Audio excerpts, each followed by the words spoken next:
March 2020 marked the beginning of a global crisis that lasted more than 3 years, officially ending in May 2023.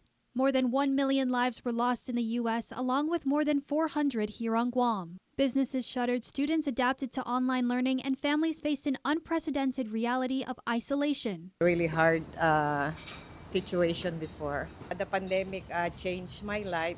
KUAM's Jason Salas was in the room when Governor Lou Leon Guerrero and public health officials made the announcement that Guam had confirmed COVID-19 cases. You could have heard a pin drop in that place. I mean, no reaction from the media. I remember anchoring the news on a couple of occasions a few months in, wearing a mask and wearing gloves. And I was like, yes, this is entirely the point. Please stay safe. The constantly shifting information added to the challenges. Every morning we wake up and the CDC would change the rules, or there'll be military guys on Marine Drive. Like every day was something different.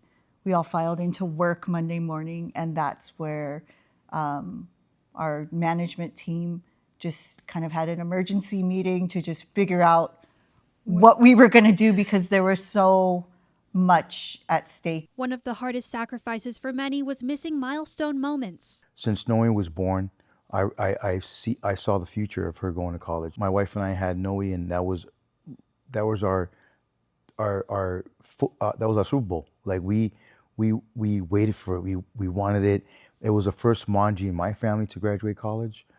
So it was really disheartening. The fear of the unknown was overwhelming, but for those at high risk, the stakes felt even higher. You know, I have health issues. I was really scared. I mean, I think everybody was scared, but more so the ones who are high risk. 5 years ago, I was a high school senior expecting to end the school year with a whirlwind of milestones until we shifted into what we called the new normal. It was a time of change, loss, and uncertainty, but also one of resilience, innovation, and community. Now as we move forward, we carry those lessons with us, proving that even in the hardest times, we find ways to adapt, rebuild, and grow.